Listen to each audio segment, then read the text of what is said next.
কেমন আছেন আপনারা? জিজ্ঞেস করলাম এই কারণে, কারণ আজকের দিনে দাঁড়িয়ে আশেপাশে যাকেই দেখছি সে দুঃখী আর ব্যাকুল। সে ভাবে সংসারে সব থেকে বেশি দুঃখ শুধু তার জীবনেই আছে, সব থেকে বেশি সমস্যা তার জীবনেই আছে। সংসারে এমন কেউ নেই যার জীবনে কোনো সমস্যা নেই, আর সংসারে এমন কোনো সমস্যা নেই যেটার সমাধান মানুষের কাছে নেই। কিন্তু সেই সমাধান খোঁজার জন্য নিজের বন্ধ দ্বারগুলিকে খুলে এগিয়ে যেতে হবে, সাহস করে এগিয়ে যেতে হবে। কিন্তু কিছু মানুষ কি করেন, নিজের মাথায় হাত দিয়ে কোনো এক কোণায় বসে নিরাশ হয়ে নিজের ভাগ্যকে তিরস্কার করেন। না, এটা কখনোই করবেন না। কর্ম করুন, এগিয়ে যান, সাহস দেখান, আর সব থেকে জরুরি কথা, সংযম হারাবেন না। কারণ আপনার লক্ষ্য যতই কঠিন হোক না কেন, সেটা অবধি পৌঁছানোর রাস্তা আপনার পায়ের তলা দিয়ে সর্বদাই যাবে। রাধা রাধা। দুঃখ কি, ভয় কি, এদের কিছুটা এইভাবে ভাবা যেতে পারে। জীবনে যখনই আপনি কিছু একটা লাভ করবেন, তখন সেটা হারানোর ভয় তার সাথেই চলে আসে। যেমন আপনি যদি ধন অর্জন করেন, ধন হারানোর ভয় তার সাথেই চলে আসে। সম্পত্তি অর্জন করলে সেটা লুট হবার ভয় তার সাথেই চলে আসে। আর এটা জীবনের সাথেও হয়। যেই মুহূর্তে আপনি জন্ম নেন, মৃত্যুর ভয় তার সাথেই চলে আসে। জন্ম না নিলে মৃত্যু কিভাবে হবে? মৃত্যুর ভয় কোথা থেকে আসবে? এবার এই ভয় কি সেটা আপনাকে বুঝিয়ে বলি। এই ভয় যদি মনের মধ্যে থাকে, জীবনে থাকে, তাহলে যা কিছু লাভ করবেন, সুখ, সম্পত্তি, সুবিধা, ধন, এইগুলি লাভ করার একটা আনন্দ থাকে, এদের সাথে জীবনযাপন করার একটা আনন্দ থাকে। এই ভয় সেই আনন্দ আপনার থেকে কেড়ে নেয়। ধরে নিন কাল আপনার মৃত্যু হতে চলেছে।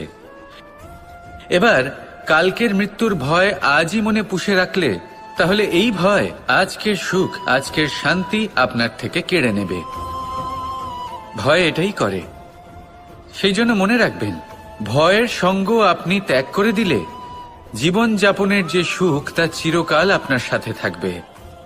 আসুন আর আমার সাথে ভালোবেসে বলুন, রাধা রাধা। দুঃখ এমন এক অনুভূতি যেটা আমরা চাই বা না চাই, আমাদের জীবনে এটা অবশ্যই আসবে। আমাদের মনকে বিব্রত করে তুলবে, আমাদের মনকে বিচলিত করে তুলবে। কখনো ভেবে দেখেছেন এই দুঃখ আমাদের জীবনে কেন আসে, কিভাবে আসে?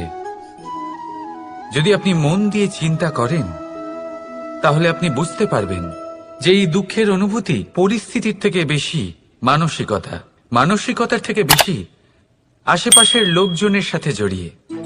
কারণ আশেপাশের লোকজনেরাই আপনার জন্য পরিস্থিতি তৈরি করেন, যা ভালোও হতে পারে আবার খারাপও। আপনার আশেপাশের লোকজনেরাই আপনার মানসিকতাকে প্রভাবিত করে, হয় তাকে ভালো করে অথবা খারাপ করে। আমাদের জীবনের অর্ধেক দুঃখ এই কারণে যে আমরা তাদের উপরে আশা রাখি যাদের উপরে কোনো আশা রাখা উচিত নয়, আর অর্ধেক দুঃখ এই কারণে যে আমরা তাদের উপরে সন্দেহ করি যাদের উপর সেটা করা উচিত নয়। তাৎপর্য এটাই যে মানুষকে চেনার চেষ্টা করতে থাকুন। যেদিন আপনি এটা বুঝে যাবেন যে কে সুজন আর কে দুর্জন, সেই দিন এই দুঃখ আপনার জীবন থেকে দূরে কোথাও চলে যাবে। রাধা রাধা। আপনি কি কখনো কোনো জলের ধারা দেখেছেন?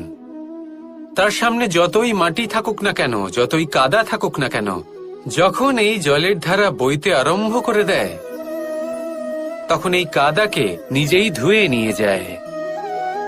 ওই কাদাকে ধুয়ে দেয় এবং নিজের পথ নিজেই তৈরি করে নেয়। তাহলে আপনিও এরকম জলের মতো হয়ে উঠুন। যদি হয়ে উঠতে পারেন, তাহলে নিজের মনের, নিজের ভাবনার, নিজের জীবনের যত অনাবশ্যক তত্ত্ব আছে, অনুপযোগী অংশ রয়েছে, অর্থাৎ অপরিষ্কার অংশ রয়েছে, তা নিজে থেকেই নির্মল হয়ে উঠবে। আর যেরকম জলের ধারা কখনো থেমে থাকে না, সব সময় বয়ে চলে, সেইভাবে আপনিও কখনোই থামবেন না। সবসময় বয়ে চলুন, এগোতে থাকুন। পথে যদি অনেক বিপদ আসে, সমস্যা আসে, থামবেন না, তার উপর নিরন্তর প্রহার করুন, নিরন্তর প্রয়াস করুন আর অগ্রসর হন।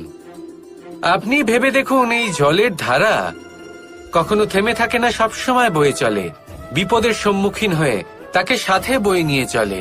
সেই জন্য জলের ধারা, প্রবাহমান এই ধারা, এর থেকে কখনো দুর্গন্ধ আসে না, এতে কখনো ময়লা জমতে পারে না, বরং পালিত হয় সুন্দর প্রাণবন্ত জীবজন্তু, যেমন সুন্দর ছোট মাছ। তাই আপনিও এটাই করুন, কখনো থামবেন না, শুধু চলতে থাকুন, জলের ধারার মতো বইতে থাকুন। আপনি আপনার লক্ষ্য অবশ্যই খুঁজে পাবেন, আর তার সাথে নিজের অন্তরের যে মালিন্য রয়েছে তা আপনি নিজেই নিজের থেকে দূরে করে দেবেন। তাহলে আসুন আর আমার সাথে ভালোবেসে বলুন, রাধা রাধা। এই সংসারে আমাদের জীবনের সবথেকে বড় দোষ কি আপনি জানেন? কেউ বলবেন লোভ, কেউ বলবেন লালসা, কেউ বলবেন অসত্য। দেখুন, দুঃখের মূল কারণ হল পরিশ্রম না করা। কিছু মানুষ ভাবেন যে আমি জীবনে কোনো পরিশ্রম করব না, অথচ আমি সবকিছু প্রাপ্ত করতে চাই। আর এমন এক কারণের জন্যই দূতের মতো খেলা আমাদের জীবনে প্রবেশ করার সুযোগ পায়। দূত, এই দূত আসলে কি? দূত অর্থাৎ কোনো পরিশ্রম ছাড়াই অন্য কেউ পরিশ্রম করে যা অর্জন করেছেন, যে সুখ সুবিধা অর্জন করেছেন, তা নিজের জন্য শুধুমাত্র একটা খেলার মাধ্যমে নিজের করে নেওয়ার ইচ্ছে। আর এই ইচ্ছে অত্যন্ত বিনাশকারী হতে পারে। এই ইচ্ছে যদি আপনার বিবেক, আপনার মন, আপনার চেতনা, আপনার ভাবনা প্রবাহিত করে ফেলে, তারপরে আপনি চেষ্টা করতে শুরু করে দেবেন, আর সেইখান থেকেই আপনার পতন শুরু হবে। এই চেষ্টা করবেন যে অন্য কারোর জীবনের সমস্ত ধন, তার সমস্ত জীবন সম্পূর্ণভাবে নিজের করে নেওয়ার। কারণ প্রথমে আশা জাগ্রত হয়, আর এই আশা হতাশায় পরিণত হতে সময় লাগে না। এই হতাশা কুণ্ঠায় পরিণত হতে সময় লাগে না, কুণ্ঠা লোভে পরিণত হতে সময় লাগে না, আর এই লোভ প্রতিশোধ স্পৃহাতে পরিণত হতে সময় লাগে না। আর যখন এই সব কিছু হয়, আপনি দুষ্ট হয়ে যান।